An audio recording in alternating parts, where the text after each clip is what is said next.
All right, 40K enthusiasts, this for me is worth the price of admission. This is building on a comment that was posted on my Necron reanimation podcast, kind of the DNA of understanding Necrons. And this is why I'm in the game.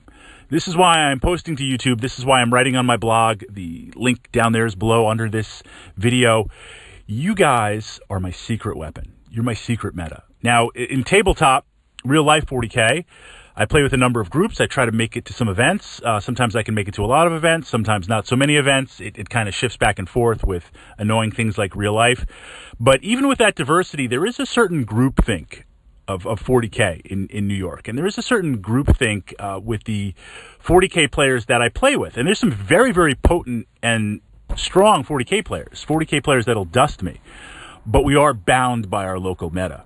When you guys comment, when you send me links, when you say, hey, check out this battle report, and when I'm checking out your stuff on my own, I am literally borrowing, I'm literally experiencing a completely different meta and completely different DNA of playing this. And I'm pulling in those ideas. As long as I can contain Cornate Glory and just not go crazy in the assault, it's amazing. So the comment here was, Fritz, in real life, it's not as easy as you wish. A good player always wipes out a complete unit before targeting the next. That's a key statement, not just for Necrons, but also army-wide. A good player always wipes out a complete unit before targeting the next. So you'll have a lot of games where you never have the chance to use reanimation protocols. And the biggest problem is Games Workshop has overpriced a lot of Necrons. I agree with that statement. As soon as I read that, my chaos feelings went up, and I felt a collective roar of defiance in the warp from previous chaos players.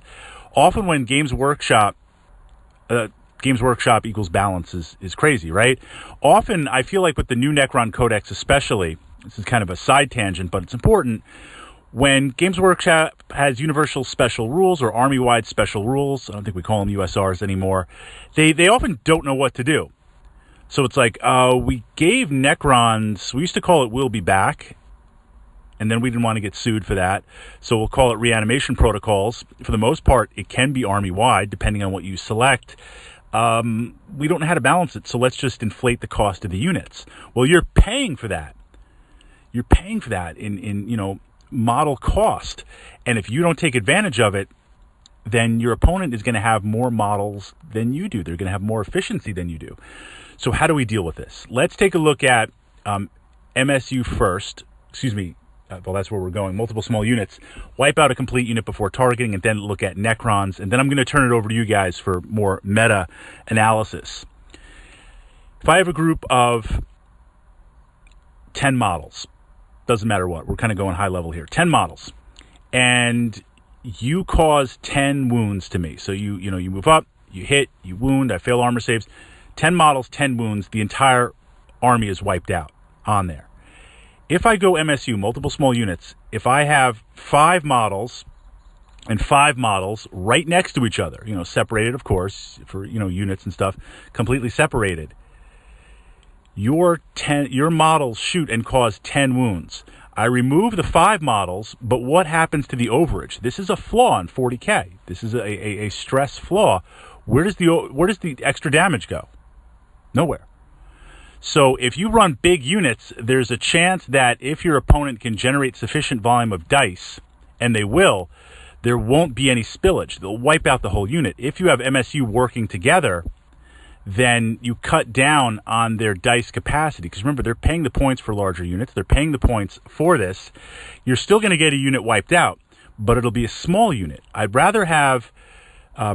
if my opponent is shooting, I would rather have 1 or 2 5-man or whatever the smallest number unit is wiped out than 3 or 4 of the largest units. So the first thing is I can't necessarily stop you from wiping out units, but I can encourage you to have nowhere for the dice spillage to go over.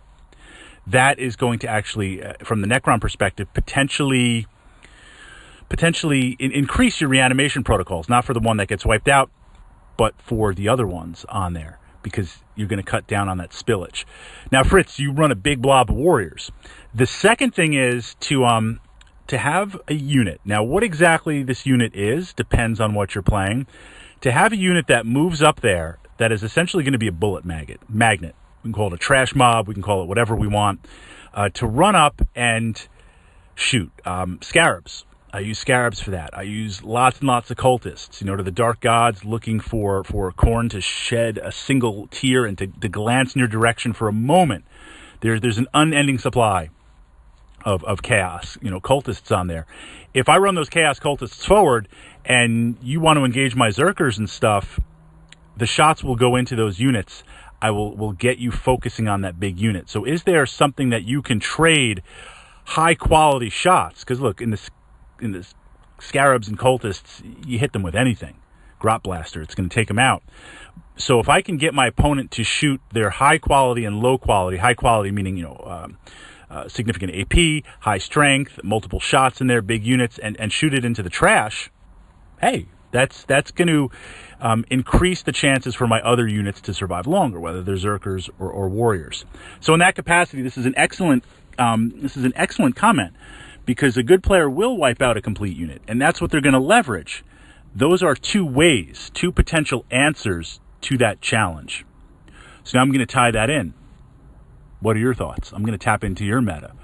What do you think? How would you leverage that? How would you deal with that statement where you have do we have universal special rules anymore? I don't even know if they call them that. Too many editions of 40K in my mind, where we have army-wide rules, or we have rules that apply to most of the units. It's built into the point cost. How do we make sure we keep that? How do we make sure we get that?